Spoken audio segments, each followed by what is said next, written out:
Good to go. Awesome. All right. Hey guys, welcome. Today is, what's today? 4/4. So let's do this. Let's just jump into the markets and then we'll talk about news. So kind of the structure that we're running these classes now is on most weeks, once a week, since the markets have been kind of slow and in those consolidation patterns. And then what we do is a little bit of a deeper class where we cover the possibilities, probabilities, and plans for most of the positions we have, anything that's significant or interesting to talk about or worth looking at. And then we look at, progress and development, basically what's happening in the crypto space and what are the things to be on the lookout for over the next several months and years. Recently we've been focused quite a bit on security tokens and kind of the early days of that and the ecosystem that is developing around security tokens, because I do believe that that's going to be the next kind of big wave of where capital is going to come from is into projects like that. But as we mentioned, security tokens are obviously regulated, and they are as ridiculous as it is, they are in a lot of cases limited to accredited investors. So that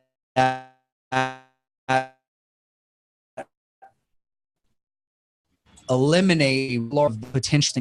But the good news is there are a lot of options that are open to non-accredited, and after the lockup periods are over, that also gives people more options. So again, this is like super early days of the STO space, so it's slow moving, and it's one of those things that now is the time that you want to learn about it. Now is the time that you want to put the time in just to understand what's happening. What you don't want to do is wait until the momentum really gets rocking and rolling and you're like, oh, I'm not up to speed with all that. So with that said, let's move over to the quote unquote public markets. And if we take a look at CoinMarketCap, this is just kind of a good place to land to get a broad sense of what's happening. And you can see after having a couple of really big up days, you can see most things are pulling back today, which is not surprising at all. And if we just kind of jump over, I don't see anything that pops out initially, but let's just go ahead and jump into the charts. Rock, was there anything you wanted to talk about before we jump in here? No, we're good to go. Cool. So let me get...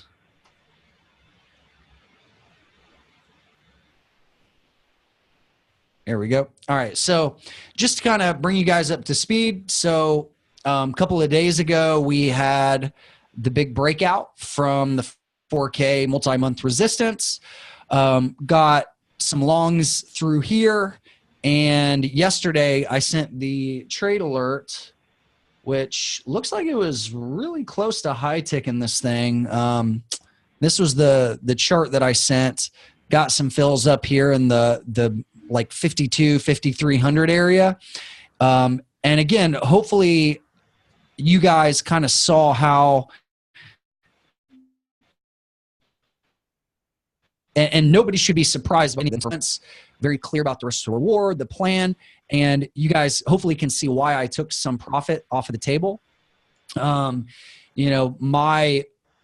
trading plan that I have for myself says very specifically, in a bear market, which we still are in the broad sense of market structure, we're still in a bear market. When we have a breakout, meaning when prices go up in a bear market, I will predefine where my first profit target is, where I think the first sign of selling will come in, and I'm going to take some off the table. It might be 10%, it might be 50%, it might be 75%. It really depends on the market and the trade itself. But that's why I scaled out some yesterday, is because we identified this as kind of the first zone where after such a really fast move, you don't typically just, the market doesn't just move in straight lines forever, right? And I want to do a little bit of a lesson today on Fibonacci tools, and just basic kind of market structure, because a lot of people in crypto don't really understand just how market structure and price action works. And I'll just give you like the most basic form of this, which is when a trend is intact, right? Which is really the easiest type of market that you can get. When a trend is intact, you start to see these price patterns called runs and retracements and extensions, right? So you get a run, you get a pullback, and you get an extension, right? Which is really the second run. But the tools that we use to measure this is after you have the run, right? So we'll name this the run. And when you're looking for a retracement, who can tell me what tool we use to measure that and to find areas to either trade or manage trades based on that? Yeah, Fibonacci retracement levels, right? The name is right there. So yeah, it's kind of, if you go to your drawing tools and it just says Fib retracement, that's what you're looking for. And basically you start at the low, right? And then you bring it to the pivot high, and then that'll give you a few different areas. And, I think the defaults are actually different, or they show different colors, but this is how I look at them. And I call this my sweet spot retracement zone, which is in between the 38 and 61% area. This is just where I typically, if I'm going to take a pullback trade, that's where I look for a pullback entry. If we're looking at a confluence of other technical indicators, I like if the sweet spot lines up with that. And then when you look at the extension, the next thing that we look for is if you go here to the trend-based Fib extension, you just measure the anchor or the pivot low to the pivot high minus that retracement, and then that gives you numbers into the future, right? And we go into a ton of depth on this in the boot camp, but I just want to make sure everybody's up to speed with this because this is the most important price measurement tool that I've found. And the two kind of major areas that I look for as initial profit targets are the 61% extension and the 100% extension. Okay. And these will be relevant for a couple of the markets that I'm going to show you guys. Dev, we're actually ramping up for our first boot camp of this year. We'll announce that. But yeah, that's coming up soon. So basically for you guys, and I know a lot of you guys have already been through the boot camp, it's basically 8 weeks of just daily lessons of basically everything that Rocky and I could put together to show you all the different ways to trade and the basics of technical stuff and fundamental research. And we've been working behind the scenes on updating that. So we spent initially about 9 months building the first version. And so we've been, of course, crypto is like super fast changing. So we've been making a lot of updates to that. But yeah, for you guys that haven't been through it, that have been waiting, that's going to be coming soon. So anyway, so that's basically just the real basic market structure, right? So if we take a look at Bitcoin let's kind of drill down. So this is the daily chart, right? If we go down to an hourly chart, you can kind of see this in play. And I'm going to remove some of these drawing tools. But like on the smallest time frame that I'll really do this on is the hourly chart. If you go smaller than that, things just kind of get choppy. But if we look at this as the run up, right, which this was a really fast run up. It was basically 2 hours, and that's very common whenever you get a break of a strong multi-month resistance zone. And then you can see the pullback here, right? Pulled back to this zone and then made an extension up here, right? So this is kind of how I was looking at that market structure. So if we use the same tools and we look at the breakout, right, you can see we came right inside, right below that kind of 38%, right in that sweet spot retracement zone. And then if we pull the Fib extension, right, using the same anchor, same pivot high, and then that pivot low, and we pull that over, you can see the 61% extension was right around in between the 52 to 5,300. So that's what I used as kind of a guide for taking some profit. So again, entry here on the breakout, take profit into that zone. And if you guys look at the market or the price action, when we were there, it was like, mid 5200s. You don't know if that's going to be the pivot high, right? Like instead of this red candle right here, this reversal kind of doji capitulation, the next candle could have been like a massive green candle that took us to the 100%, right? I don't know what's going to happen after that, but that's why I like to sell into strength, right? So what does that mean? It's like when price is going up and we're at a profit target, I like to sell into that. I don't want to wait until 3 bars of consecutive selling. So sometimes what'll happen is I'll sell a little bit early and it'll just blast through that and then I'll sell more higher, right? And so that's why like I'm a big fan of predefining where those profit targets are. And again, the bigger profit target was actually based off of the area from the daily chart. I think I drew it up a little bit better over here on this chart. But, and the exchanges are slightly different based on the price action. But what I'll do is I'll set, the initial kind of target zones based on the daily chart. And then I'll use intraday price action as a guide. So what I mean by that is looking at, the 60-minute chart, and we got the run, got the retracement, got the extension, and I'll watch this as a guide. So like right here, when we had this hourly chart, I was looking at that going, oh, okay, we have a push through the first profit target. We're at that first daily area. I don't really know what's going to happen next, right? That's one of those unknowns that I have to embrace. And instead of trying to be quote unquote right or be perfect, I just go, oh, okay, I'm at my profit target, right? We have strength into that zone. It's intraday, a 61% extension.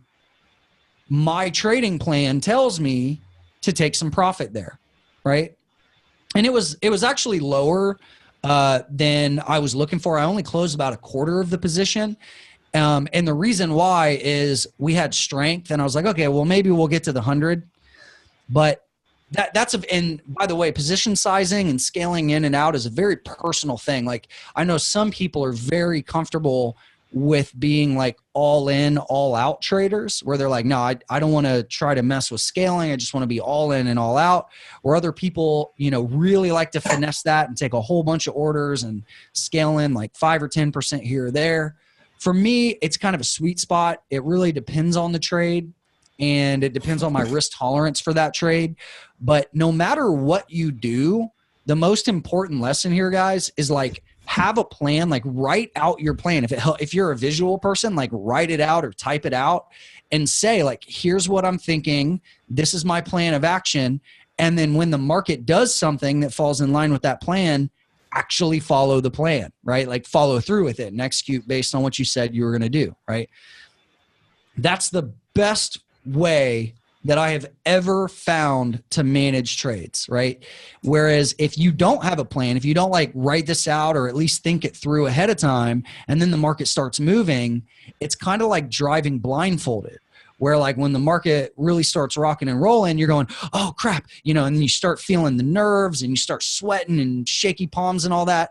And it might sound silly if you've never traded with big size, but if you're slinging hundreds of thousands of dollars or millions of dollars in the market, or even, again, size is like personal. So $10,000 might be a massive position for you, or $10 million. I know we have people from all different backgrounds and walks of life and trading capital.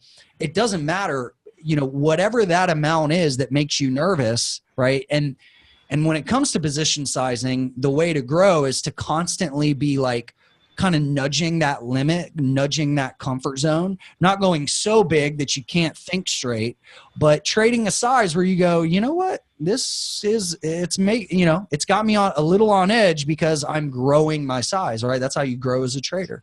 And that's why it's just so important that you do have that plan, right? Because if not, you're going to be driven by your emotions in the moment, which are always going to lead you to do the opposite of what you really should be doing. So, before we move on, does that make sense, guys? First of all, do you understand fib retracements, extensions, and how it applies to this price action? And do you understand the reasons for the entry, the reasons for taking profit here, and basically what the market has done so far?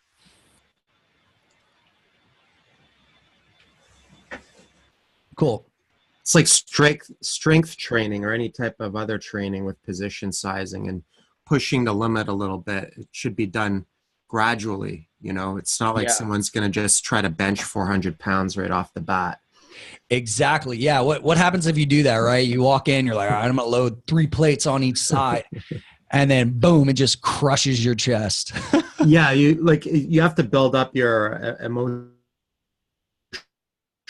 intelligence levels, your EQ, to be able to mentally and emotionally handle larger and larger position sizes. And that comes with experience and confidence that comes through experience. Yeah. That's a really good analogy, Rocky, because like when you go to the gym, you're there to actually push your comfort level, right? Like you want to do progressive overloading, but you want to do it in a way that it's not going to crush you. So it's the same thing with position sizing. That's a great way to look at it. Absolutely. Okay. So let's fast forward and talk about where we are now. So now that we have completed an extension, so this can become part of a bigger move, right? So now we can look at both sides of the market, and hopefully, you guys were all in the class, was it 2 days ago or yesterday? I can't even remember. My days. A couple days ago, I think Tuesday. Okay, cool. So yeah, when we did the impromptu class, it was the breakout day. So one thing we were talking about was the 3 potential outcomes, right?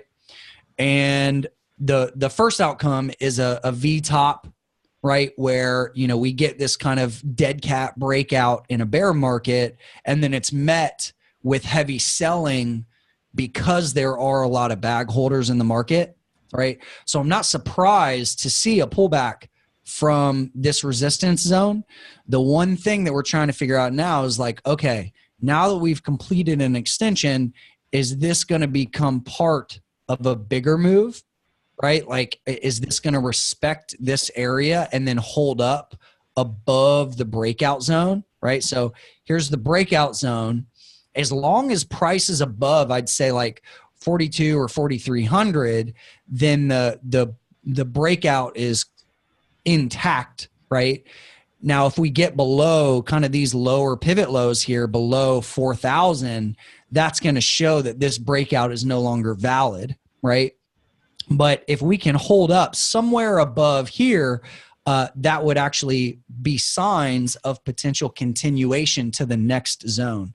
And actually something that I said I posted this chart in the crypto market chat. Let me see if I can find it real quick, because it was pretty good, just kind of showing. Here we go. So what I said was just throwing out a quick market opinion. Usually the market doesn't just V top after the first push up. For example, look at these 2 or 3 kind of pop plays or bounce plays from last year. So like, if you look at this daily chart, you can see like this is the first push, and then you get a little bit of a pullback and some consolidation, and then a second and a third push. And then here you got 2 days of a push. You got, what is that? 4 or 5 days of consolidation, a second push, and then a pullback, right? So that's what I'm looking at as a possibility, is like, okay, if we go back to the daily chart and we see, kind of expand this. So if we look at the daily chart and we know like, okay, so here's kind of the first push, right? You have 2 days and then you get a little bit of a pullback. And then, what would happen if something like that plays out, where we get a second or a third push? Because that's what the probabilities say are going to happen. Whenever you get a breakout, it's very rare. It's possible, but it's not probable, meaning anything could happen, but this is a lower probability that it's just going to pop and completely flop without a second push. So what I'm kind of throwing out there as a higher probability scenario is that we're going to get like a second or a third push. Now, again, I'm not putting all my eggs in that basket, which is why I took some profit, but I wouldn't be surprised if, and we've got a pretty clear line in the sand here. Like you can see the low from yesterday is around 4,800, which is a nice round number. So if we can hold up, couple of areas that I'll mark up. So we got 4,800. You've also got support through here at 4,700. And let's see where that fib retracement sweet spot lines up here. So if we measure from the breakout to that pivot high, yeah, look at that. So both of those kind of line up right here around that 50% retracement. So for me, I would mark this as kind of like an intraday support zone. So like if, say price retraces, chops around, and then finds some support in between 46 and 4,900, that would be a sign that maybe in the next couple of days we could get a second push, maybe to, let's see, if we got a secondary push. Get out of here. So let's see what that would look like on the daily. So a secondary push, maybe, so the next zone, 5,600, right? So to me, that would be where we'd probably find resistance again, 56, and then a little bit higher than that, 58. So what I would do, and this is actually what I'm going to do, I'm kind of creating the next step of my trading plan in real time here, is if this holds up, right, say we get a little pullback either today through the next 5 days, and then we get a secondary push where we break yesterday's high, I'd be going, okay, where am I interested in taking profit? Again, I would look inside of this area, 56 to 5,900, call it. And then I would do the same thing that I did yesterday, which is I would go back down to the hourly chart and I would use that as a guide. All right. So again, say we get consolidation, pulls back and it actually catches a bid. It holds up and we go, okay, buyers are still in control. And then over the next couple of days, we get something like that into this zone. I would look to take profit, more profit at this area. Right. So that's kind of the next chess move. Now on the downside, let's say that doesn't happen. Let's say I'm wrong and we don't get a second or a third leg up. And let's just say that this is a bear market dead cat where it breaks out and the news was right. It was April Fool's buying all along and there's no more buyers and all the buyers get scared and they run away and sellers are like, oh crap, we got to get out while we can. What would that look like? Well, that would look like heavy selling below 4,500, right? And then at that point, I would look to take a break even or a small gain or a small loss. I would call it a wash on the remaining size, on the remaining position that I have open right now, right? So basically, and guys, it's so simple when you look at it like this, but it's so easy to overcomplicate. Like just think about how I say this for a second. You have a bear market, right? So therefore we are bear biased, right? In general, you have a breakout to the upside in a bear market. We go, okay, great. We have a breakout, but we're skeptical. Like how far can this go? Because we know there's a lot of bag holders because of the prior year of selling. Right? There's people that look at the prior support that's turned resistance and they go, okay, if I can just get back to this price level, I'll sell. That's why prior support turned resistance holds so often. Okay. So we have a breakout that we are kind of skeptical of in a bear market. Could be a shift, could be the first sign of a long-term market sentiment shift, but we don't know that yet. We don't have confirmation. So We take some profit at the first target. You give it a little bit of time. If it flops, you cut it off. If it keeps going, you let it move to the next target, right? I can't think of an easier way to manage that. Yeah, and the great thing about this approach and strategy of scaling out is, let's say the trade does flop and does a full retrace and goes below your cutoff zone. If you cut it off, you've still made some profit because you still scaled out some partial profit at your first target. So it turns out that it wasn't a complete wash. Scaling out incrementally ensures that you still get some gains out of the trade. So right now you're kind of, unless it like flash crashes like all the way down to, flash crashes usually bounce fast anyways. You're in a position right now where it's very difficult for you to lose money if you stick with your plan. Yep. Yeah, it's the best of both worlds. You take some profit, you adjust your stops, aka risk, right? And then you leave yourself open for more profit if the original thesis stays intact. If not, you don't take it personally. You don't go, "Oh, I was wrong." There were no follow through buyers. The market just reversed, and you cut it off, right? Now, this is usually the time, and I see some questions coming in. Well, what about a buy now? Well, anytime you're looking at the market and thinking about, is this a good area to get in, you have to look at the risk to reward, right?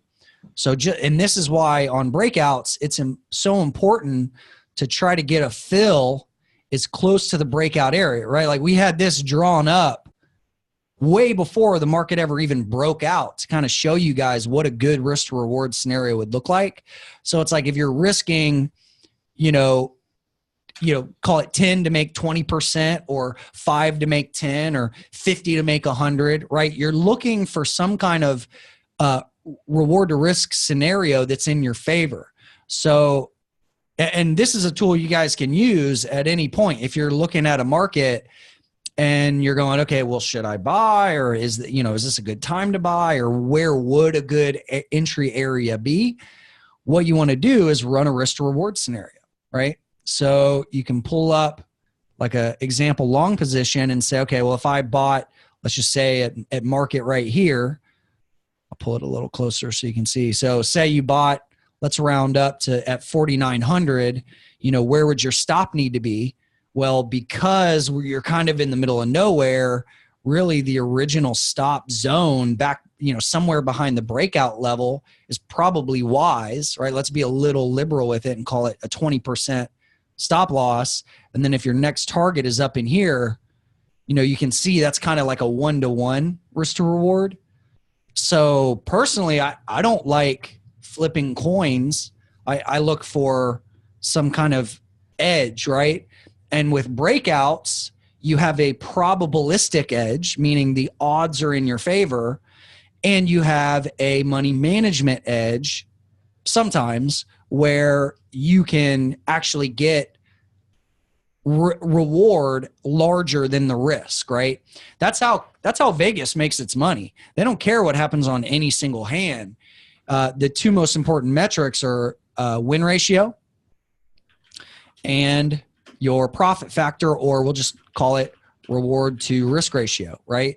So like if you can win more than you lose, say you only win 50% of the time, 51% of the time, but your wins are twice as big as your losses on average, that's called a positive expectancy. You're going to make a lot of money over time, right? Now, these numbers can get skewed highly depending on like your time frame and the market you're trading. It's possible to have a 90% win ratio and still lose money if your risk to reward is out of whack. And it's also possible to make a lot of money with a 40% win ratio if your risk to reward is severely in your favor, right? So it's just math. And if you can kind of make sense of that and then say, well, let me make sure that I'm getting into trades when the probabilities are in my favor and risk to reward is good, that's the best way I've found to trade. Rather than what 99% of people, especially in crypto, do, which is, oh, okay, everybody's buying. Well, let me buy too. and then they wonder why they get run over. You know, you have to think about these things. Yeah, exactly, Harry. It applies to capital buckets and like broad market portfolio management too. So yeah, you want to look at this on an individual trade basis and also on your overall portfolio. But there's a big, cartoon character on Twitter that told me to buy. Basically, gave me an order to do it. Yeah. So let's look at another scenario though. So, you know, talking about entries from here, you know, and you want to look at your average price too, because if say you bought at the breakout and you believe it's going to push higher and you want to scale into a little bit of a bigger size, that's a different scenario than say like taking a brand new position in kind of a no man's land zone, right? But what you can do, and this is why I like 1, 2, 3, 4 breakout patterns so much, is because you can get clarity on risk to reward. So like even intraday, like if you're looking for an entry, instead of trying to catch a falling knife on the retracement, sometimes it makes more sense to wait for another one of those 1, 2, 3, 4 breakout patterns where you can set that risk to reward a little bit better, right? So the worst thing is just like randomly throwing orders, hoping that it goes in your favor. That if you do that, you're like exponentially more likely to panic out of a position when the market goes against you a little bit. And also you're exponentially more likely to close a trade too early before you get to a profit target. So let me clean up some of this stuff. CNBC posted a trade today. They bought at 5,060 with a stop loss at 49.10 and a target at 5,300. Wait, CNBC posted that? Yeah, CNBC Futures Now. They always post these like few professional futures traders. I'm like, what percentages are we playing with there? Like 2%, like a 2% profit target? Yeah, there's got to be somebody tracking that like that. That's so insane. They keep getting worse and worse with it too. So basically, they should have quit when they told people to buy Ripple at 3. Yeah, so he basically just got stopped out on like this minuscule move. And or says that was a couple days ago. Yeah, I don't know. I didn't see it. No, there's one today, April 4th. Oh, okay. Yeah, I know. I mean, look, I know they've had some right and some wrong, but the ones that I've seen are just like you're going, what? What are they talking about? What are they looking for? Okay, so that's kind of the update on Bitcoin. You know, again, I'm still holding part of this position. I have a plan for if we get the VTOP and bulls disappear and it kind of falls apart. I also have a plan to the upside if we get a secondary push. Yeah, that's pretty much it. Are there any questions or?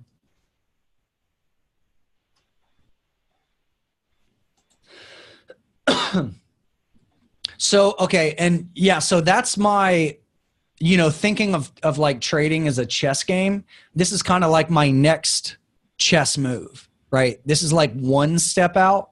Now thinking like 2, 3, 4 steps out, you know, like if one of the longer term scenarios plays where like we get into 6K and then we have a couple of weeks of consolidation and then it looks like the overall market sentiment and the larger market trend is shifting, that's a different story. Then it becomes, okay, but, you know, looking at the different capital buckets and scaling in and building into size, right? Like, so this, what I've talked about and kind of done the intraday analysis on and these immediate targets and risk to reward is the next step. But thinking further out, you know, it's either, okay, this is going to be a V bottom spring 2013 type reversal, right? We talked about that a couple days ago. Or a 2015 slower accumulation, right? where we have more time to buy inside of the zone, or it's going to be one of those 2014 fake out pops where buyers dry up and we wash out into the twos and we get a good dip buy opportunity and or shorting opportunity on the breakdown, right? So there's so many different ways that we can play this, and it's important just to think like a chess player, like if then scenarios. If the market does this, then I do this. If the market doesn't do that and it does the opposite thing, okay, then I'll respond in this way, right? That's a much different mindset than trying to predict and be right, right? I don't give a damn about being right. I just care about making money and responding to the market and placing bets, AKA trades, when I feel like the odds are in my favor. That's it. That's all you can do as a trader. Yeah, that makes you a lot more adaptable. Yeah.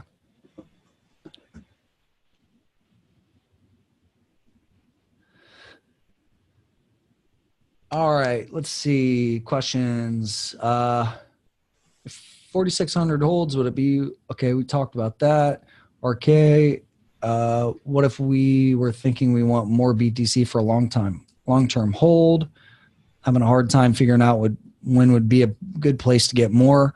So again, guys, I can't give you like specific financial advice, but you know, we've talked about accumulation strategies, which is different from trading, right? There's a few different time frames or capital buckets that we have, right? And you want to think about how you allocate your risk capital, right? So you have like cold storage, which is like, you know, BTC that you buy and you're like, okay, I'm just going to have this for a shit hits the fan scenario and I'm never going to sell it and I'm just going to keep it buried in a yard somewhere or something.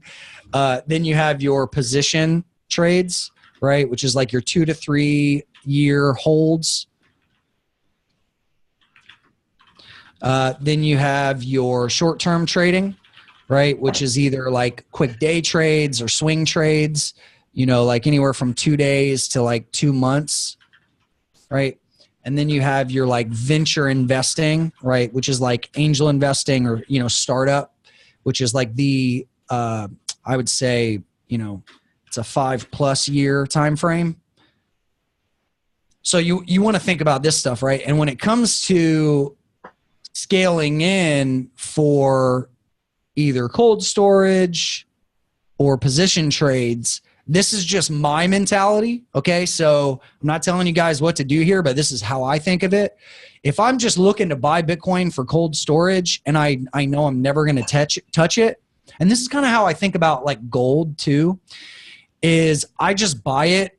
I think about how much I want to own and have, and then I buy it and I don't care about the price, right? I don't obsess about it. I don't think about it because my mentality is it really doesn't matter unless an outlier scenario occurs where Bitcoin becomes the mainstream currency and then everything else falls to crap. Well, I have that and, you know, I'm not overthinking that position. When it comes to position trading or accumulation type plays, I do think now is a much better time, obviously, than a year ago, because if we look at the total market cap, right, let's just use a weekly chart, you can see that prices are down. This is Bitcoin and everything else. They were down about 85%. Right now they're down about 75%. So the wrong time to accumulate is either in phase 2 or 3. The best time to accumulate is phase 5 or 1, right? So everybody should be familiar with the phases, but again, phase 2 is the early trend. Phase 3 is the parabolic move, right? Phase 4 is the fast crash. So obviously that's not the time that you want to accumulate.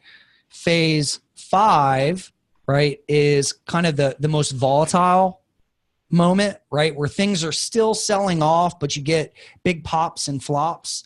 And then phase 1 is accumulation type price action, which we've kind of seen a little bit of sign here, but it's not your typical accumulation play like we had in 2015, right?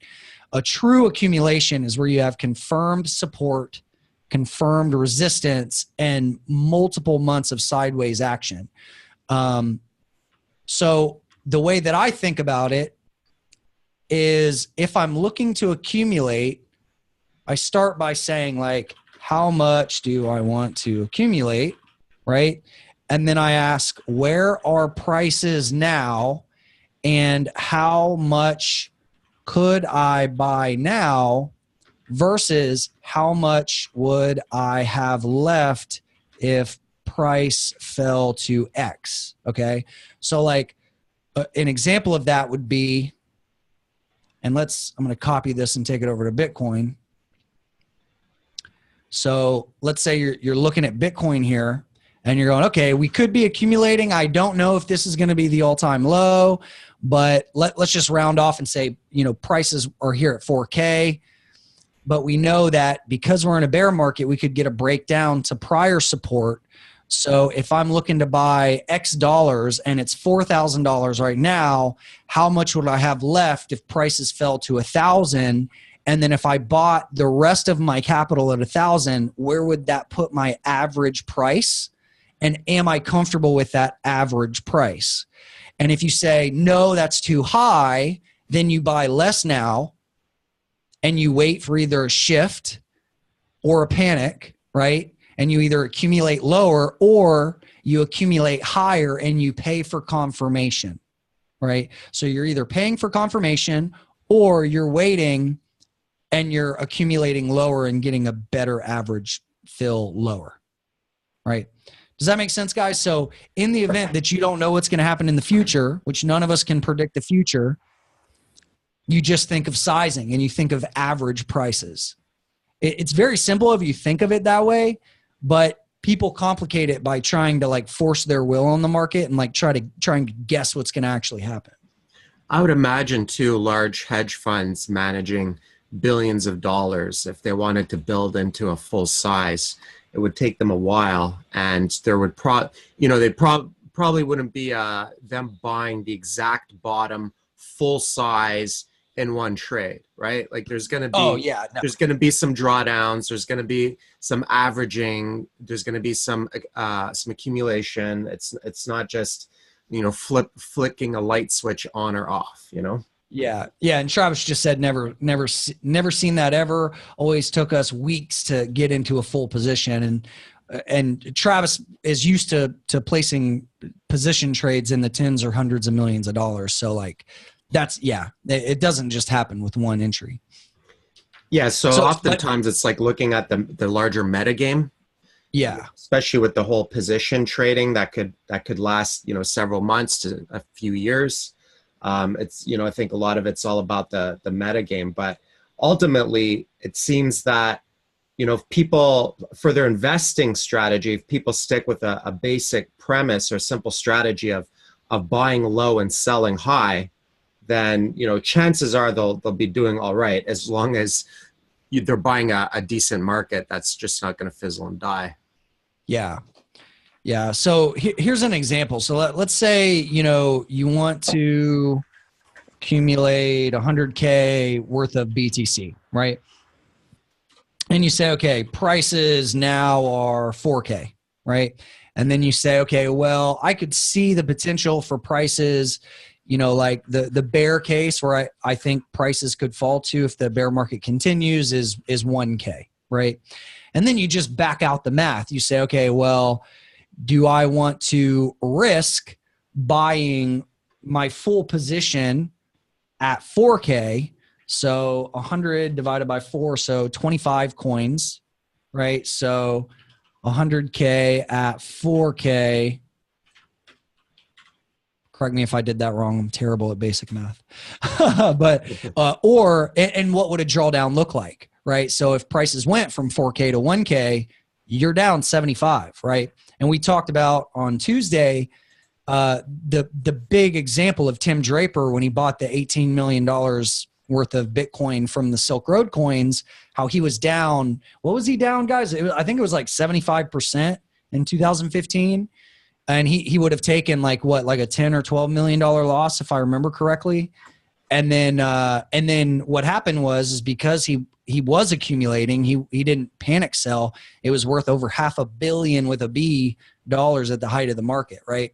So you have to think about that. Like, you have to be comfortable when you're accumulating, unless you're super lucky, or it's just very clear. Like, you have to know that you're gonna probably have a drawdown, right? So like, we were accumulating throughout 2014, but went heavy in 2015 because we retraced 100% of the prior bull market, right?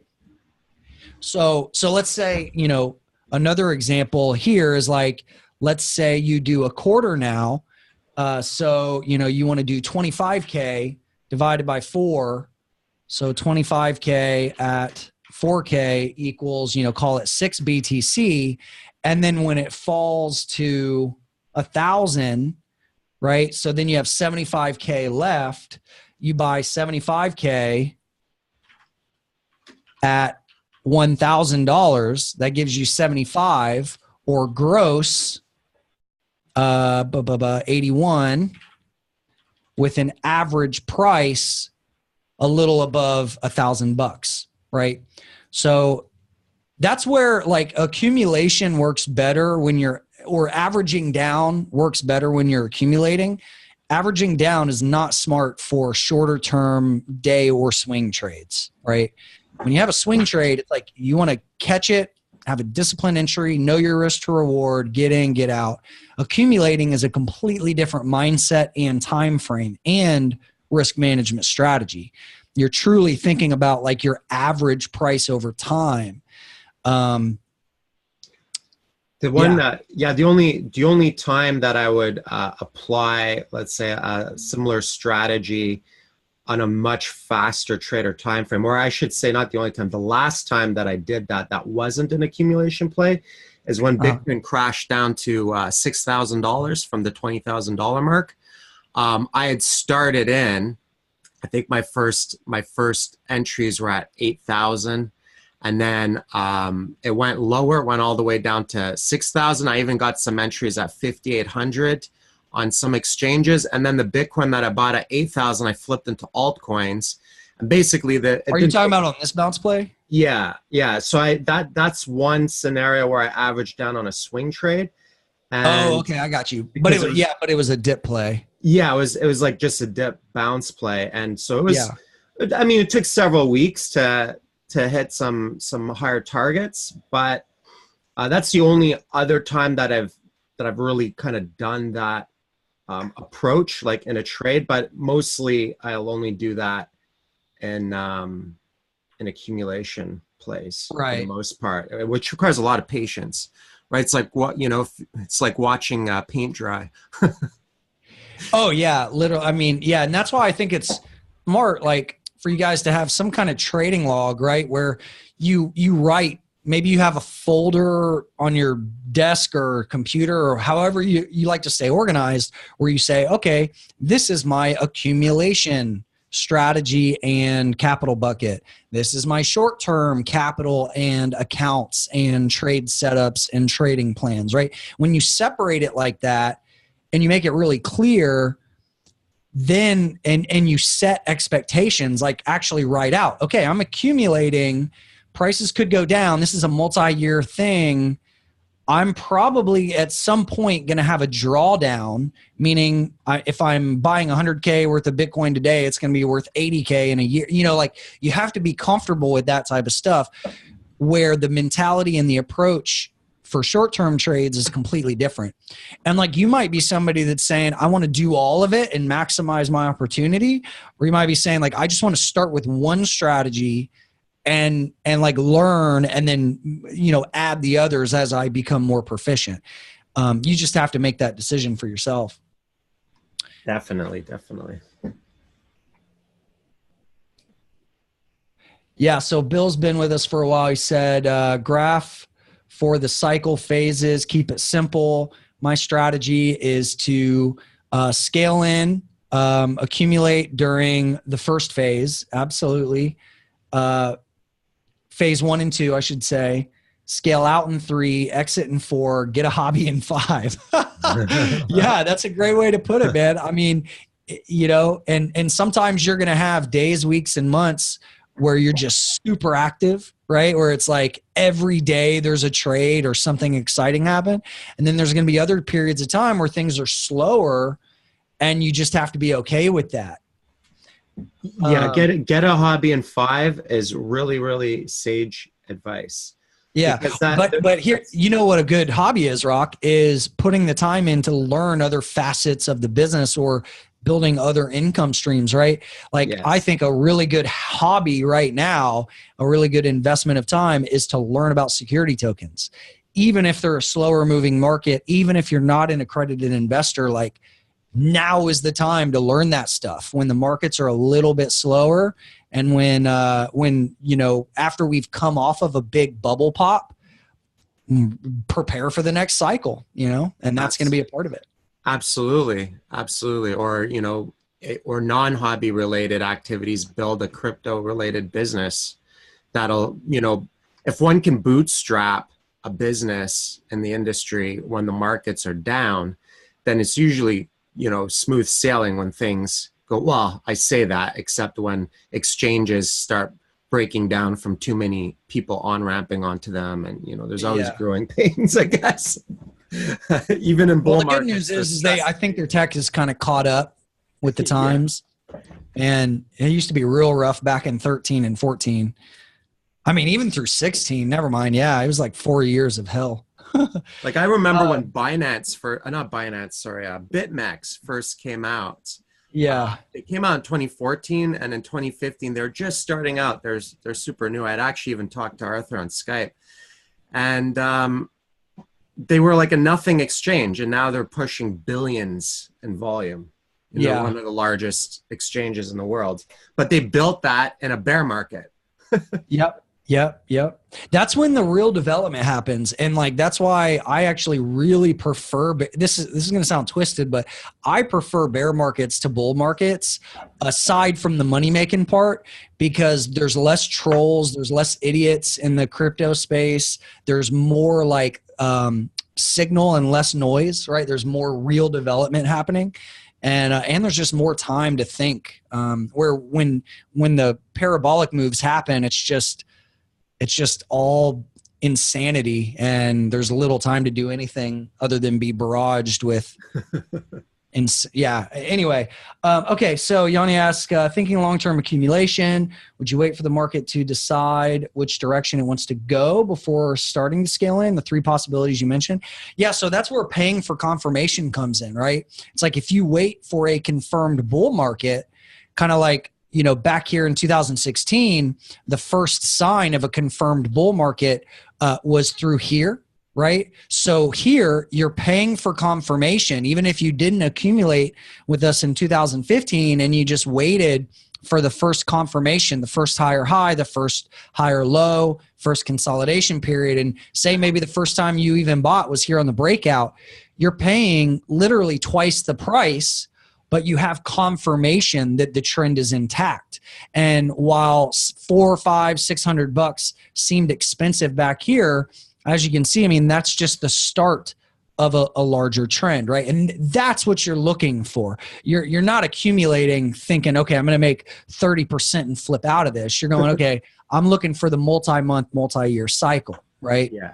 So if you're accumulating and you go, okay, well, I'm going to buy here at, 5,000 as an accumulation play, because this is the first sign of an early reversal. It could be a fake out, but I'm going to accumulate some here and then save some ammo if prices go lower. I would say that sounds reasonable to me. Like, okay, just make sure you're managing your expectations and, you've thought through your capital in both sides of the market.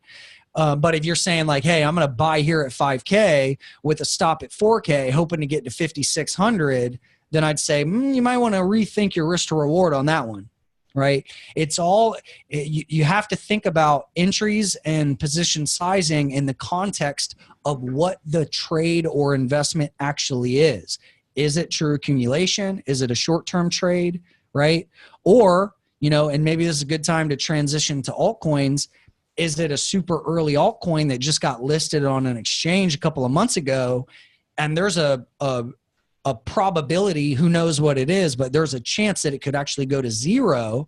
Then you got to manage that like capital bucket number 4, which is venture capital. You assume that there's a pretty high probability you could lose all of the position, right? Does that make sense, guys? Is everybody clear on like just the different types of capital buckets and why it's so important to have your trading plan set up with specific setups and rules and risk management for the different types of trades?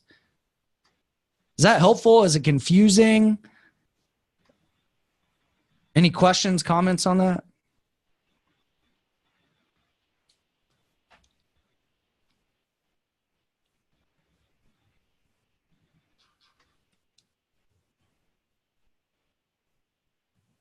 Yeah, I know it's a lot to kind of shove into this, which is why we record them. And if you want to go back and rewatch these classes, I really suggest that.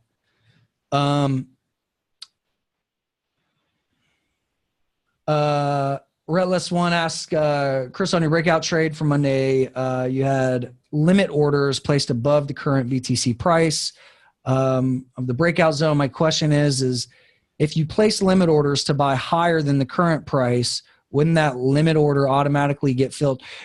Well, it depends on the type of order. If it's a stop limit or a stop market, no. But like, yeah, if you just go into the order book and you try to drop a limit to buy above the inside ask, it's just going to fill you at that lower price right away.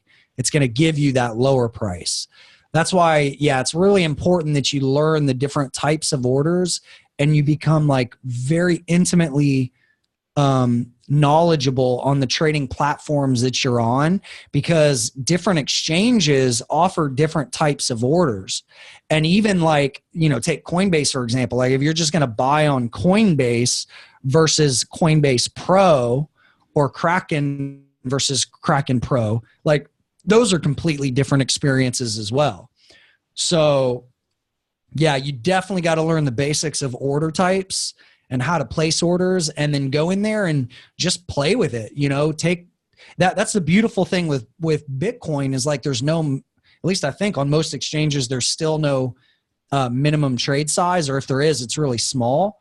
So it's not like trying to trade, futures contracts or shares of Apple where you actually have to risk thousands of dollars per trade.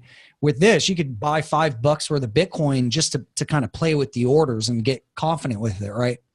Such a invaluable skill to have.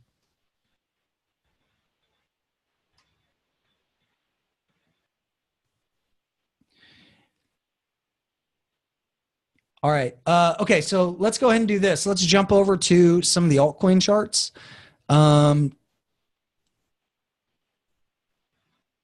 Again, just kind of starting on CoinMarketCap. Again, you can see a lot of stuff is pulling back. And kind of the theme has been, at least in this bear market, has been a lot of stuff is tracking Bitcoin, right? So when Bitcoin goes up, we start to see other alts break out. When Bitcoin crashes, there's just a lot of correlation right now. Rock, would you say that's your experience as well, or have you noticed any divergence from that? Or no, definitely tons of correlation still in the market. The only time I've seen complete decorrelation was during the alt season, the run up in the alt season of spring and summer of 2017, until alts went parabolic. And then they became highly correlated to Bitcoin again once Bitcoin pulled back from resistance and dropped from 3,000 to 1,800. Altcoins all bled out hard as a result of that. And that's when they start to kind of fine tune into correlation again. Yeah. But right now, it seems like everything is still very much hyper correlated. Definitely. Yeah, I agree. And just taking a look here at Total Cap 2, so this is excluding Bitcoin. We can like just kind of get a sense of this chart, guys, and you'll notice there's a lot of the top altcoins that look very, very similar to this, right? So right now, if we were just going to try to make sense of the altcoins based on this, we can see that very similar to Bitcoin, we had kind of the ascending wedge that broke out around the same time, right? So look very similar to Bitcoin. And even the intraday chart, so if you look at this, so again, this is non-Bitcoin charts, but if we jump over to Bitcoin, you'll notice how similar that looks, right? So that's Bitcoin. This is non-Bitcoin altcoins, right? So very, very similar picture from that breakout. So I would say if you want to get a good idea of what any of these altcoin positions are going to do, it's probably a good idea to just stay focused on Bitcoin, or even just that kind of index, if you want to call that an index. So if we jump down to, let's just start with some of the most common ones we've been talking about. So taking a look at Tezos, I want to talk a little bit about market structure and some possibilities I see. Before I do that, Rock, do you have any other opinions about Tezos or any changes over the past day or two?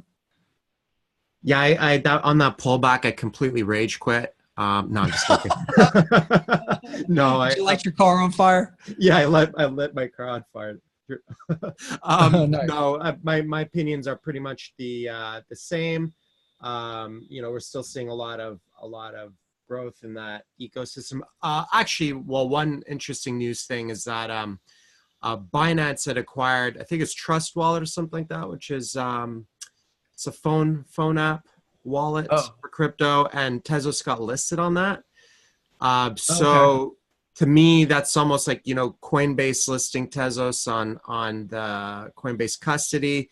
To me, the probabilities of it getting listed on Binance and Coinbase, since they're already showing overt interest by listing it in our products, to me is very high. Now that to me is just, usually there's like a quick pump on something like that. I'm not terribly concerned about that unless they want to quick pump it to like $10 or something. But yeah, why I do like that sort of thing is just more exchange distribution and liquidity that'll help increase volume and more on-ramps for different clientele and such. So that's really like my interest in that versus just a quick pump, because usually those fade out fairly quickly. Yeah. Okay, good stuff. So basically no material changes as far as fundamentals go so far this week. And just looking at the technicals, so I want to look at both the USD and BTC chart because they have a similar perspective, but they are slightly different. So let's just give a little bit of history for you guys that are either coming back into the room or if you're not familiar with kind of the history. So Tezos had an ICO at what was the price, Rock?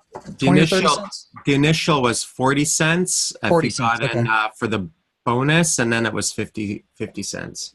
Okay, cool. So that actually turned out to be where accumulation happened the past couple of months. But just like most coins, when they hit an exchange, you get this, there's no underwriters. There's really no sanity when coins hit exchanges. So you typically get this really weird red bar whenever a new coin gets listed. You can see it had a little bit of support through here and then pulled back and then stabilized. And then this is where we had a breakout. So I got filled initially like in I believe the low 50-cent range, and then pull back and added into this. And you can see if we go down to an hourly chart, very similar to Bitcoin, this had an extension, right? So from the breakout to that pivot high to the low, it actually exceeded the intraday extension a little bit.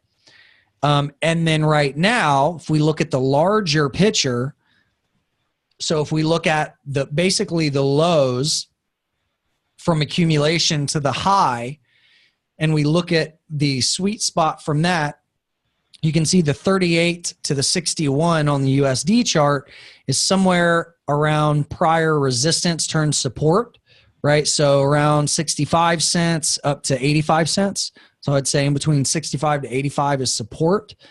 And if you look at the volume, at least on Kraken, and the last I checked, it was still the leader. Let's see. Yeah. So Kraken, Bitfinex. I'm just looking at the ones that I kind of trust the volume.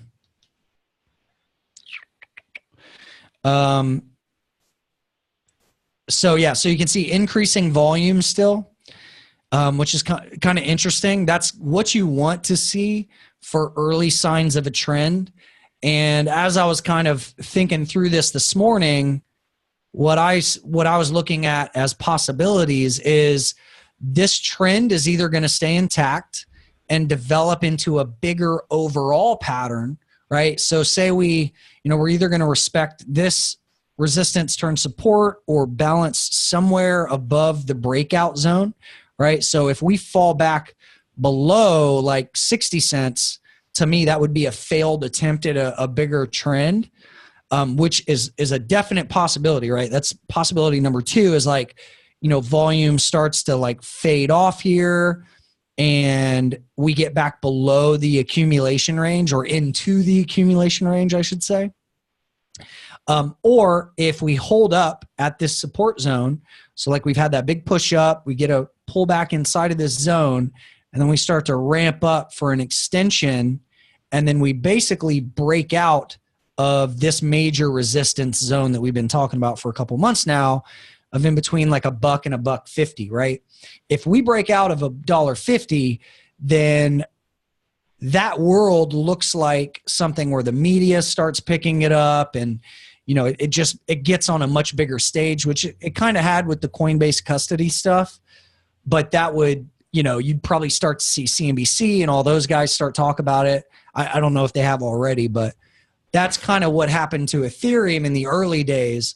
And that's what we've been comparing this to, at least as the possibility of like the first initial breakout trades. And that's when Ethereum went from, $1.50 to 15 on its first bull run and then pulled back and we had a short in it. But with this, I'm looking at the accumulation range to hold and then a breakout. And I can tell you as of right now, so you guys have been asking about like sizes. Currently, I'm sized in about 50% of what a full size to me would be here. Okay, so I still have another half that I could add. And the places that I would add would either be like, I'm going to take small little limit orders here and there, but like where I would want to be full size is either a 1, 2, 3, 4 breakout above major daily resistance or a lower accumulation pattern. Okay. So I thought about some kind of historical examples of what I'm talking about. If we go way back in time with Ripple, and let's just look at, I think Polo, we pulled this up a couple of times, but Poloniex was the first exchange, I believe, to list this. So you had the listing, you had accumulation, you had a little bit of a pop, and then it pulled back to accumulation range, right? And then it went a little bit lower. And the BTC chart is actually even more clear than this. The BTC price went even lower, where USD kind of just accumulated. What we did here on Ripple was like, you have the initial accumulation, you have the first pop, and then it pulls back to accumulation, and then it grinds lower. What we did on Ripple was average down through here. So, initially bought some through, early 2016, then on the breakdown accumulated a little more. And I think the prices, Rocky, were they what, like half a penny back here, if I'm not mistaken? Oh yeah, like a quarter of a penny or something, like fractions of a penny pretty much. Yeah. Very, very cheap. So, yeah. So our mentality, yeah. So like, yeah, half a penny, call it through here. So like our mentality at this point was like, we don't really know if Ripple's going to succeed or not. It's really early. There's a lot of controversy around it. It's centralized. It's not, really Satoshi's vision and blah, blah, blah. So like the idea was, okay, well, let's build a size that's big enough that if this goes crazy, we can make some good money on it. But also if it's a complete bust, it's not going to really like kill us, right? Like Rocky talked about on Tuesday, it's going to feel like breaking a leg or stubbing your toe or something, right? So that's kind of my thought process here. Is the same way that I looked at Ripple back in the early days. Is like, okay, you have this thing that's listed. It has a good story behind it. It's picking up some steam, picking up some momentum. This could be the start of something big. But then again, we don't know because it's super early. It's not proven. So if it falls back to pre-accumulation prices, I'll scale in more, or I will pay for confirmation, meaning I'll buy higher on a breakout, a 1, 2, 3, 4 breakout pattern of all-time high daily resistance, right? So 1 is the bear case, get heavier in the bear case, as long as the fundamental story doesn't change, right? Like say it does something like this and it goes down to 20 cents, but then all of a sudden there's some kind of problem with the code or it gets delisted or something fundamentally changes with the project. Then I have the option of saying, you know what, I'm not going to place more chips on the table. I'm going to either hold this or cut it off, right? This is the biggest benefit, by the way, of investing in liquid cryptocurrencies as opposed to like traditional angel investments. Like with angel investments, you don't have this liquidity option where you can cut off a loser early.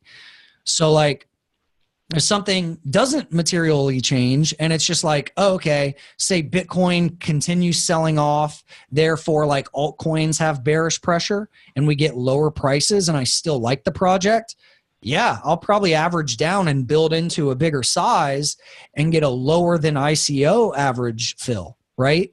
Or if the bull case plays out and we get the 1, 2, 3, 4 breakout, I'll actually have a higher average fill with the expectation that we're going to go into a full-on bull cycle. Right? Does that make sense, guys? Because then momentum's in your favor. So that, you might get a higher average fill, but you're not having to wait around for 10 years for it to make. Yeah, exactly. It's like, do you want to wait the 7-year average time or 7 months? It's a massive difference.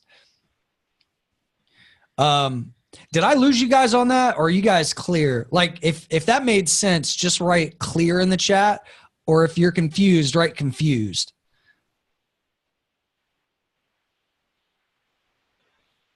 Okay, cool. Got like 20-something clears. Anybody confused? Everybody understand? So this is thinking like a chess player,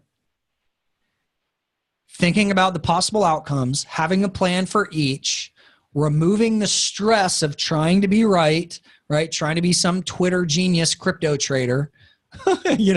Like it's about responding to the market's outcomes and managing risk in a way that you don't get hurt no matter what happens. That's it. So if we go into a bull trend, great. If we fall below ICO price and the fundamental story is still the same, I'll slowly accumulate lower. If the project falls apart and or looks like it's starting to fail, I'll minimize risk and cut a loss as best as I can, right? That's the least favorable option, but it's a possibility. And then you do that enough times and all of a sudden your account starts to really grow.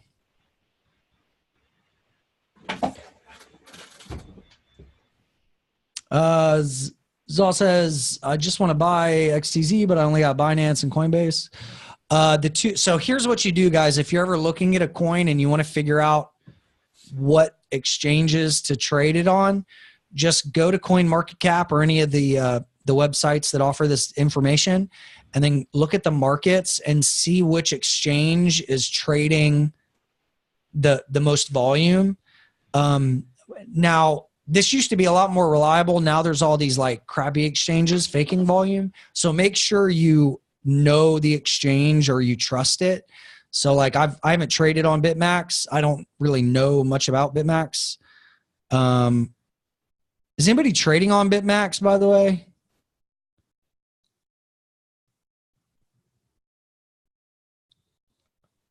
I don't even know where these guys are based out of.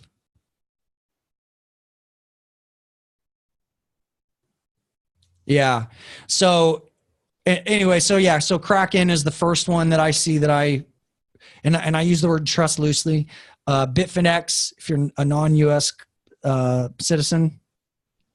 So those are the two that like I have on my watch list over here. So you can see like XTZ USD Kraken, XTZ USD Bitfinex. And you can just see like if you look at the intraday price action, because Bitfinex doesn't trade as much volume, the chart intraday isn't as pretty or isn't as clear, I should say. And even this one isn't all that clear. I mean, this is still kind of ugly. But then that takes us to the BTC chart. So you can see this is a little bit of a different picture, right? So what happened on the BTC chart is when Bitcoin broke out, this pulled back even harder, obviously, because it's paired to Bitcoin.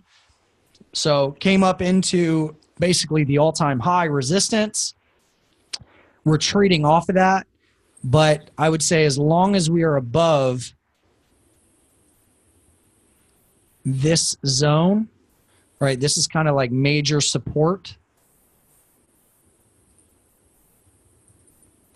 To me, this chart is bullish as long as we're above this. If we get back into accumulation, then this is going to look like a pop and flop, which in the early days, by the way, guys, Ripple had dozens of these pop and flops. So like, don't expect that just because you see early signs of a trend that it has to work, right? Like these, oh wait, what am I doing? XRP BTC, there we go.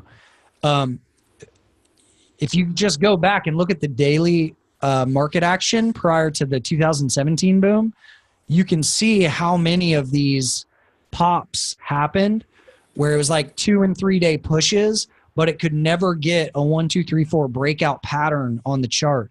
It just kept kind of accumulating lower, lower, lower until one day we woke up and Ripple was on the gainers list. And we were like, oh, it's up 175%, right? Then you go, it's in play now. People are paying attention to it. And then it got a few weeks of follow through and went through a couple of market cycles after that.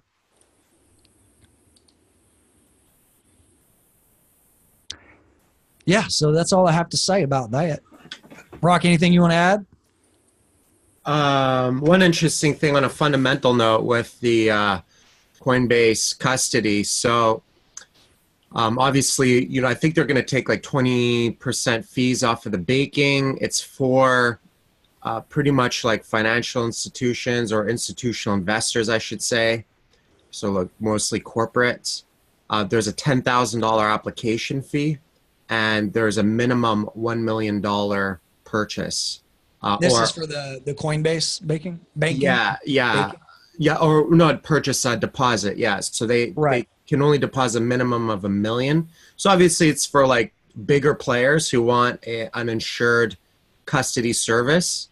Obviously, if it's like someone's running a hedge fund and they want some exposure, the downside risk of like a hack or theft being not insured isn't really good risk to reward for them. So this is a good service. So here's the thing with that. When we think about crypto, one of the biggest elements on a fundamental note that affects the price is the whole supply and demand dynamics, right? So if we almost treat it like any other commodity, supply and demand of gold or silver or beans or wheat or whatever it is, we have to ask ourselves, is there going to be demand for the service? Well, we don't know. So there's obviously a chance or a possibility that Tezos on Coinbase custody turns into a flop and there's no demand and nobody uses it and deposits it.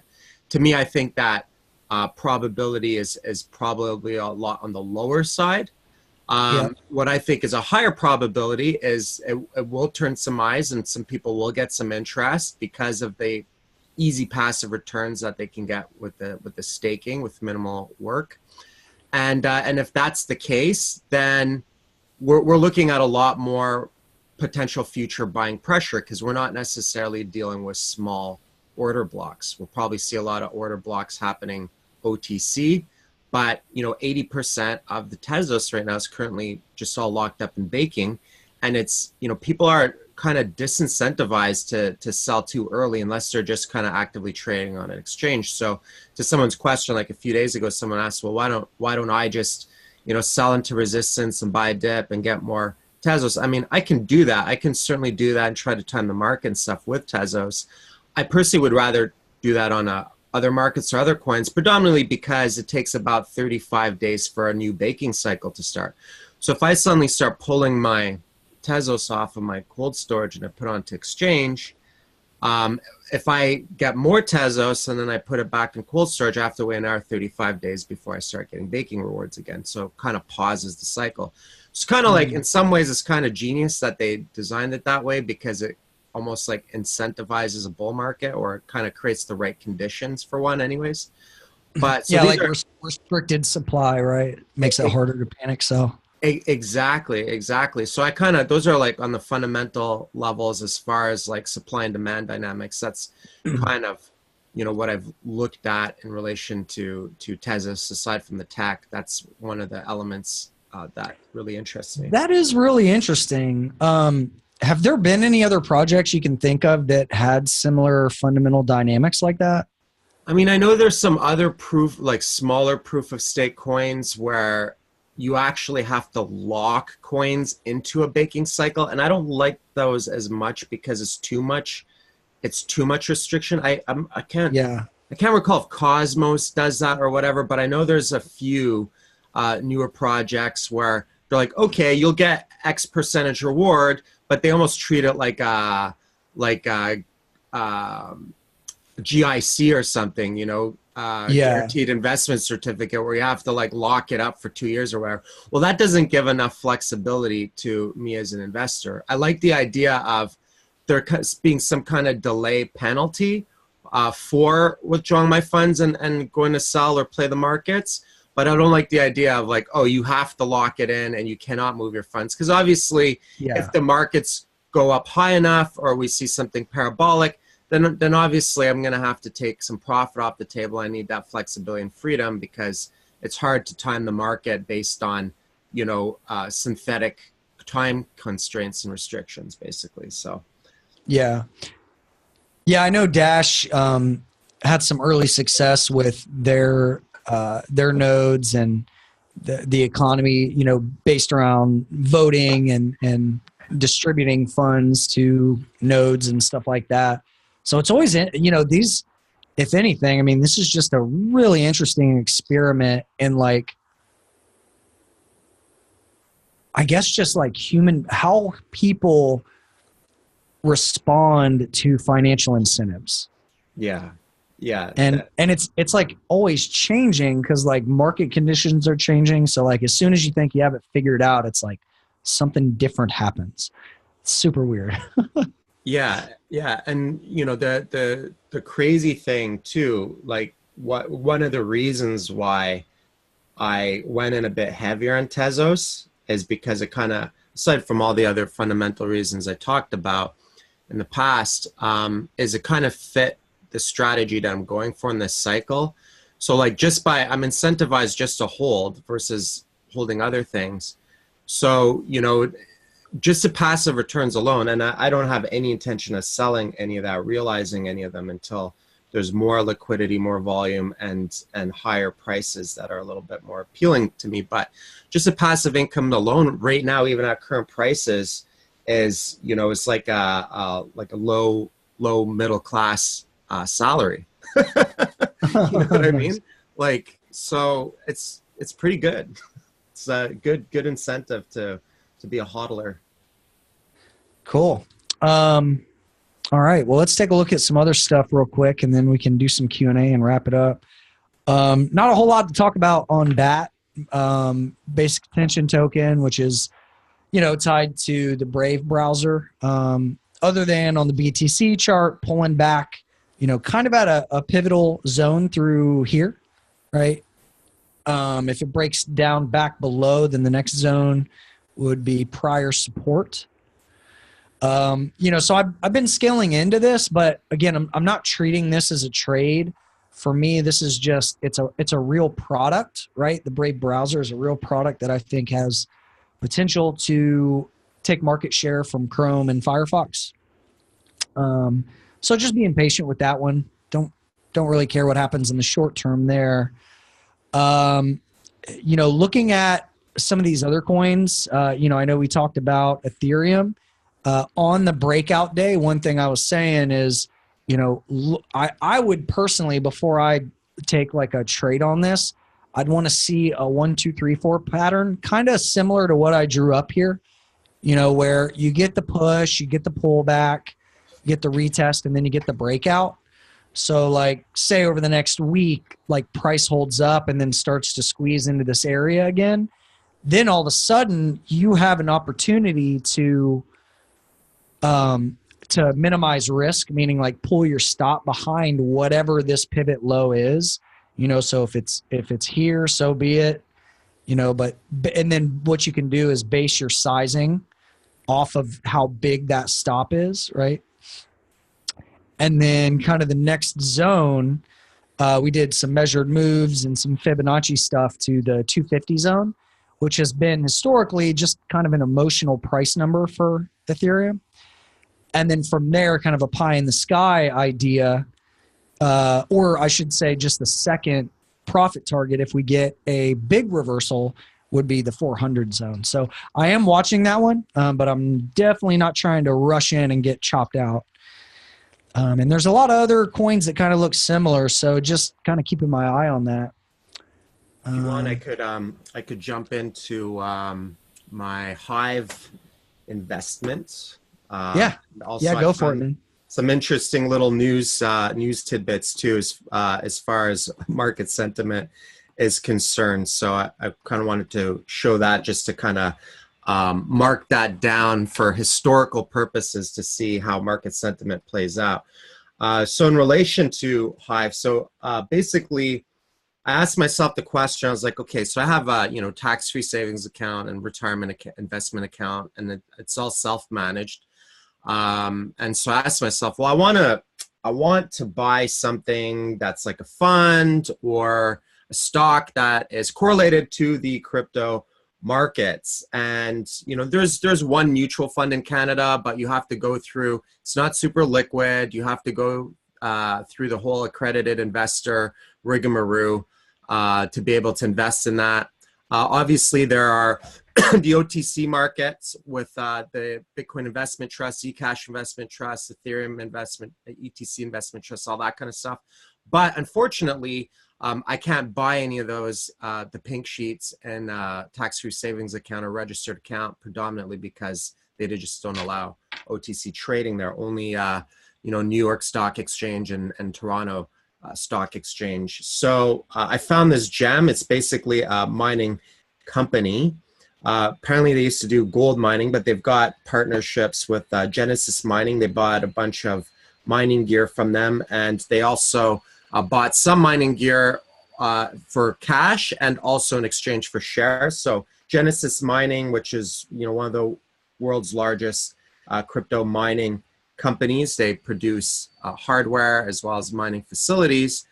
They are 30% shareholders in this company. Now, I don't know all the nitty gritty details and the fundamentals. I looked at multiple earning reports and stuff like that. I mean, they've been operating at a loss in this bear trend with mining, which is not surprising, right?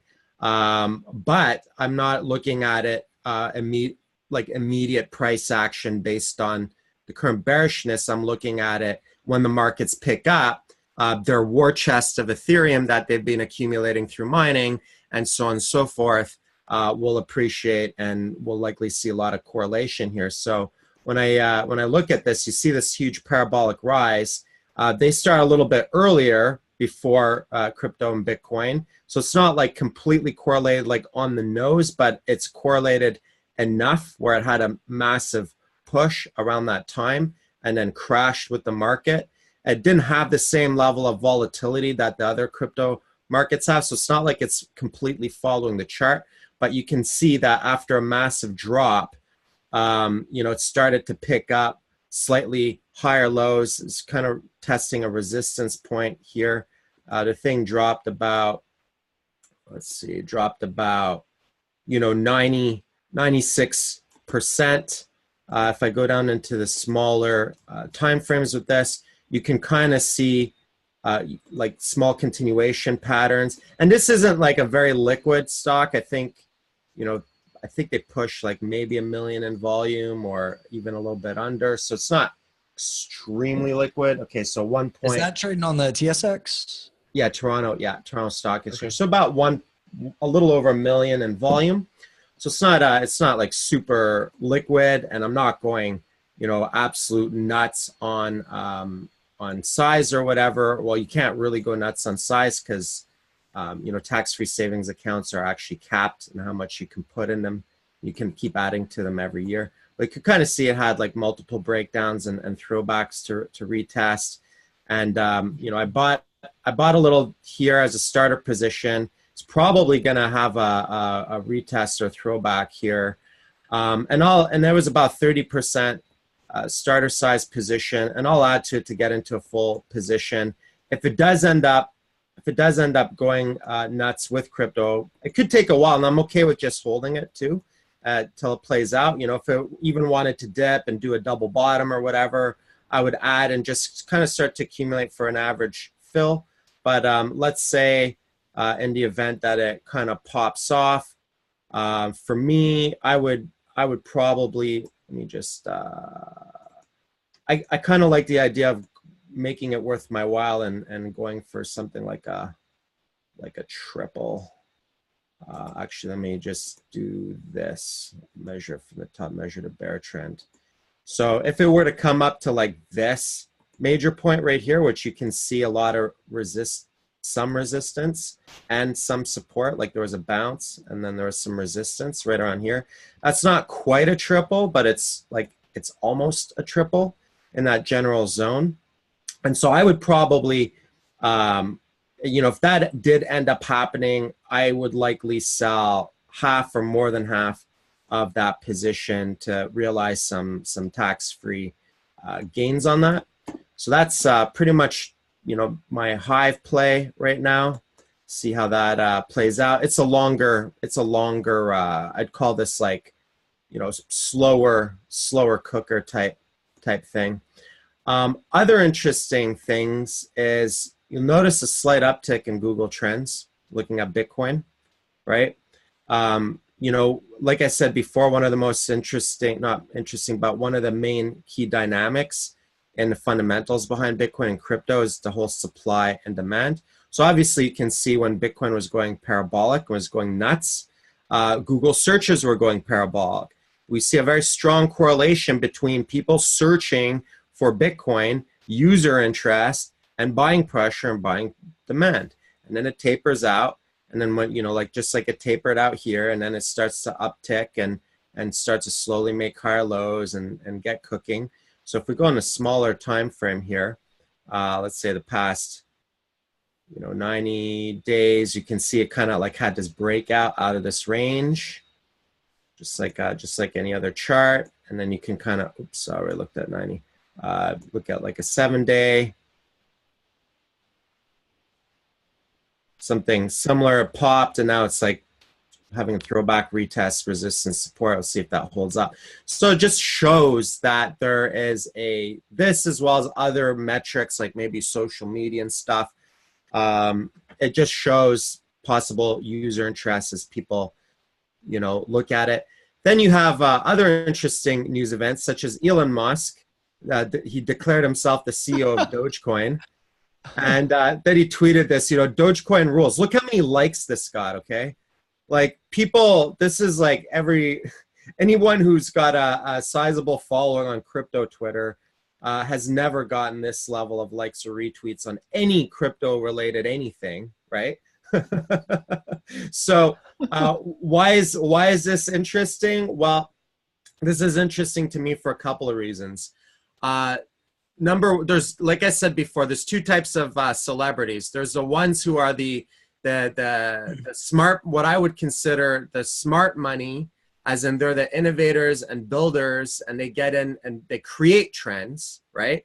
And then there are ones that are just like bandwagon chasers who basically just jump onto hype because it's cool. So, you know, Katy Perry doing the crypto claws and painting her nails with cryptocurrency logos, that happened, you know, in the peak of the parabola. She was just jumping on the hype train and doing it because, you know, everyone was into it and it was cool, right? Then you have people who, you know, like someone like Elon Musk, who is obviously, in my opinion, a trendsetter. He created a trend for electric cars. When people said that we didn't have the tech and we couldn't do it, he went ahead and did it, and so on and so forth. And the difference between the trendsetters is that they don't tend to jump in on the bandwagon during the hype. They usually get in lower. They usually start talking about things lower when everyone's saying, oh, it's dead, it's crap, the media's telling you it's dead. And then you see big names like him or Jack or other people who start to take an interest when the prices have, you know, dropped 86 or 90% off the top. So I have a lot more respect for people who are a little bit celebrities or influencers who are a little bit more contrarian in that sense, and they're not just jumping on a bandwagon, similar to Tim Draper when he was very vocal about Bitcoin in 2014 and 15. You know, he wasn't just like, you know, chasing hype. He was buying and going hard when prices were low and when sentiment was really low. So this is cool. And another cool reason why that's cool is because he has 25.6 million followers. So obviously he's just given us, the crypto industry, him and Jack have given us a ton of free advertising, and has certainly got some eyeballs on the crypto markets. Other interesting stuff, Grayscale. So they manage the various different trusts. So right now, their investment trusts are now $1.1 billion. So that's 1.1 billion in holdings. So we're seeing a lot of growth. They've come a long way since 2015 when they first started.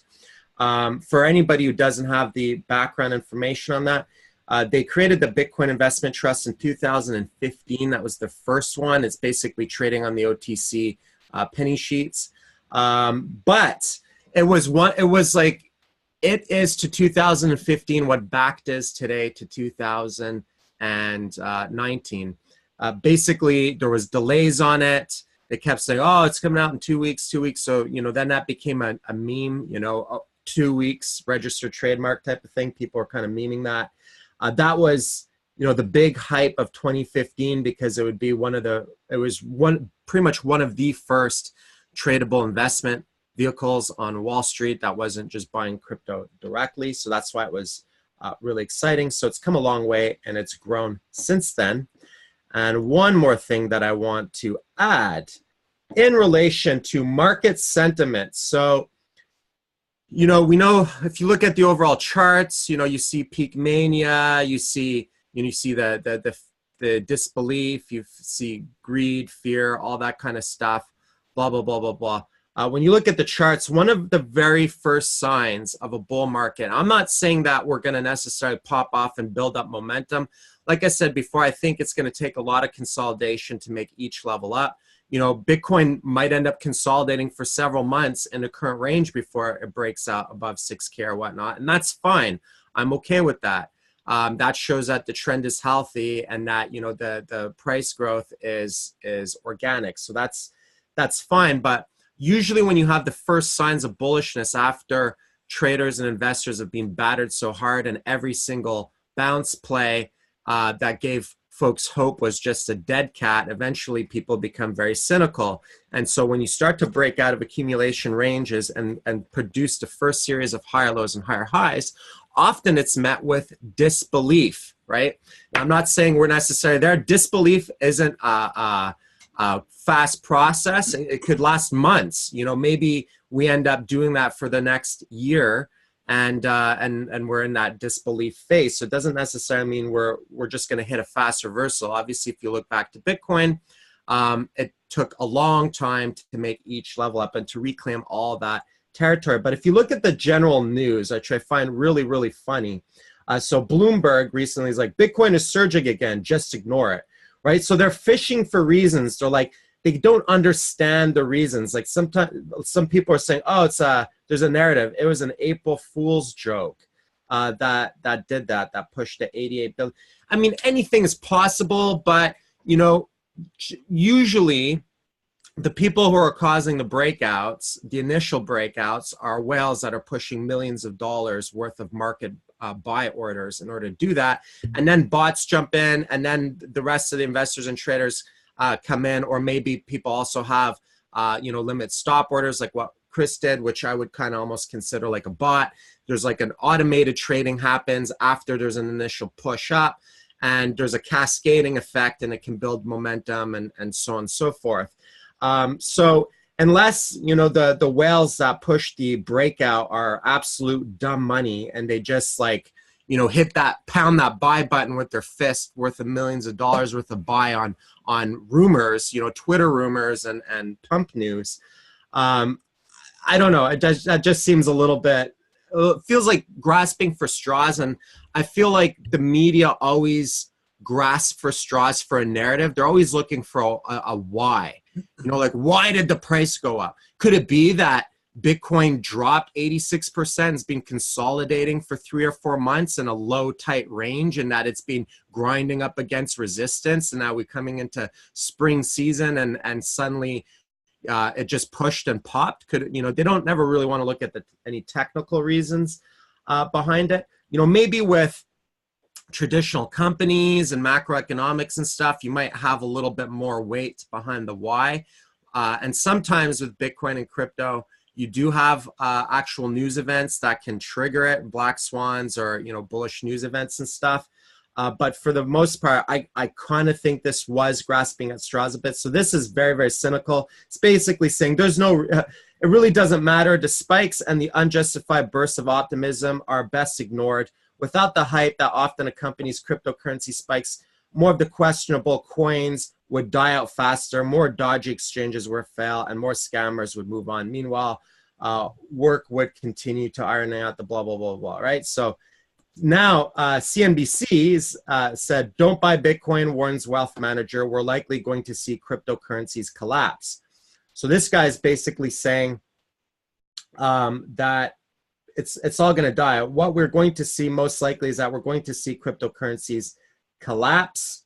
There's so many virtual currencies. There's no way that even a fraction of them can survive. Yada, yada, yada. It kind of reminds me of sometimes there's like strong confirmation bias. And I'll give you one example. Like in 2016, when after Ethereum came off of its first bull trend and went into bear trend, and it dropped from about $26 down to $7 to $6 range. When the price went down to $7 to $6, Bitcoin maximalists with their confirmation bias who have an invested interest in seeing Ethereum die came out in full force on social media telling everybody that Ethereum was going to zero, and they were posting charts, it's going to zero, and they're laughing. You know, I took a contrarian note and I started buying Ethereum at $7 on that dip, right? Confirmation bias is really, really bad. Now, we all have it to some extent. To me, this is like just more cynicism. This is like, this is fake. This isn't real. It's going to die anyways. They're just bandwagon jumping. They're just playing into the overall, you know, market sentiment, not necessarily from diehard crypto people, but like mainstream market sentiment. And then another one from Forbes.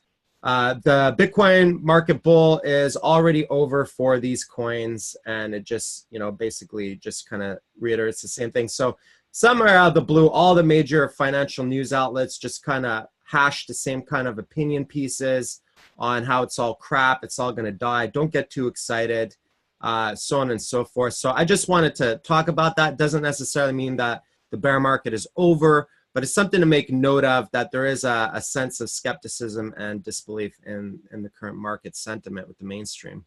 Yep. And I'll just add to that. I mean, I do start to get more excited the more trash the media throws at crypto. Um, Al just posted the 99 Bitcoins link. If you guys look at the chat, our friends over 99 Bitcoins have been posting this section called Bitcoin obituaries since like I think before 2013, maybe. When was the first time they started posting? Oh shit, yeah, they went way back in It's time. even one in 2010. 13 is where things really started to pick up. But if you look at the bump in numbers, look at 2015, how there was 39. That was the very low. If you guys weren't around crypto back then, go read some of these. They are hilarious. This is why Bitcoin is doomed. Could it hit $100? And this is why, you know what gave me the confidence to write my Bitcoin book when I did back then was a lot of this hate. I'm like, there is no way that all these people can be right about something that is so real. And yeah, I mean, I wrote the book, went on some speaking things. Like, it was like, dude, when market sentiment hits a fever pitch of negativity, that can be the low. Because that causes, a lot of these articles cause people to have that knee-jerk panic reaction.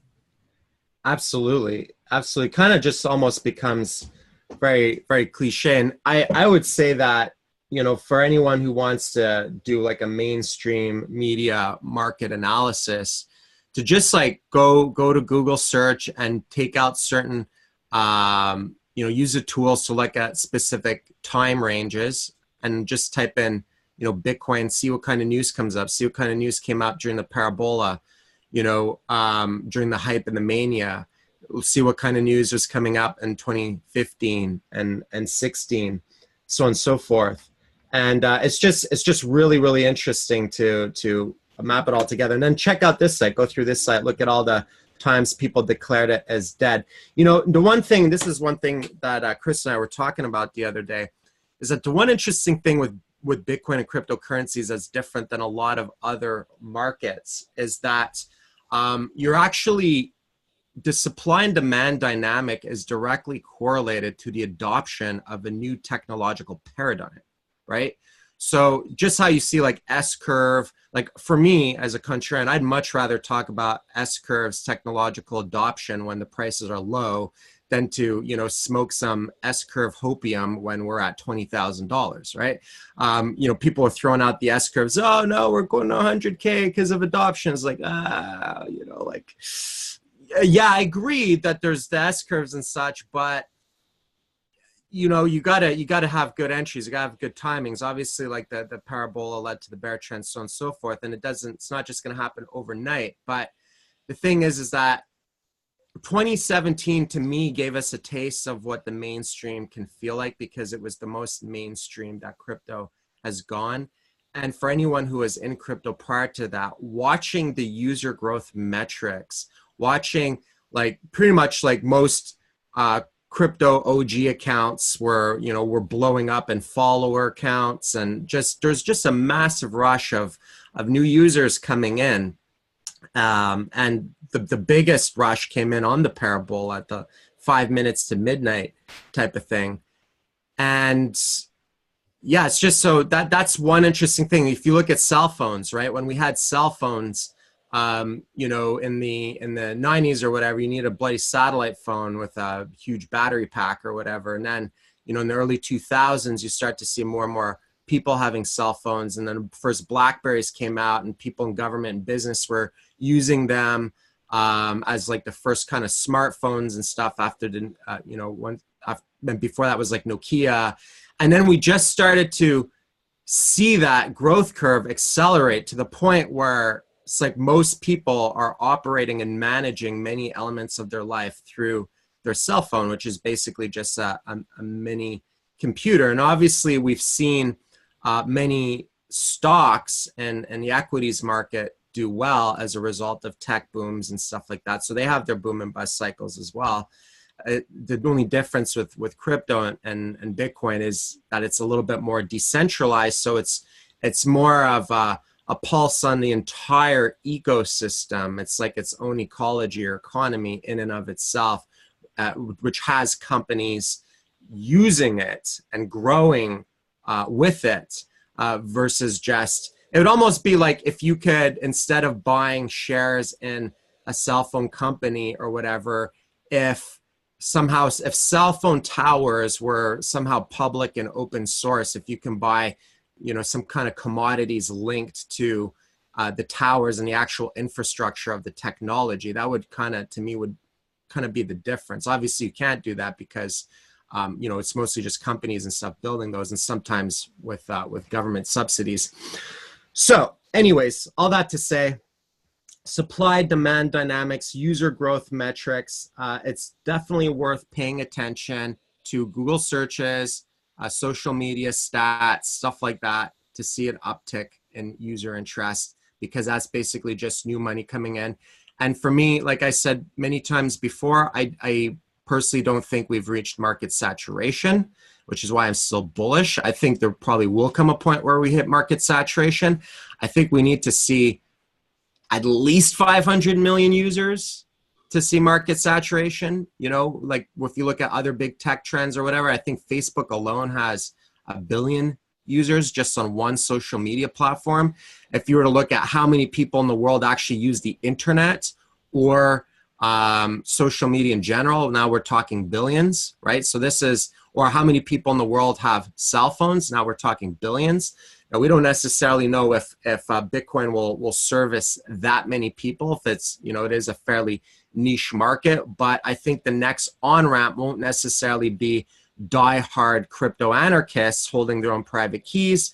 I see it more as investment funds, retirement funds, stuff like that, and retail traders being able to get exposure to it through regulated and insured financial products. That is where I see the next major wave of money coming in. And with that, there's always going to be the diehards, next generation of diehards who have their own private keys, like short the banks, buy Bitcoin type of thing, right?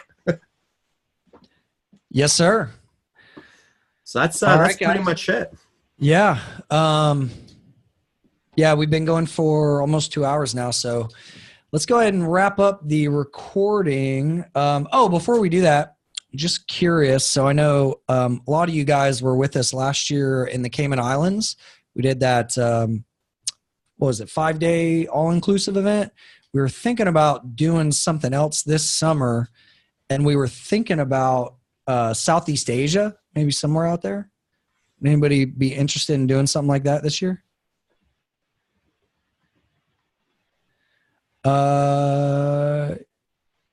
Sweet.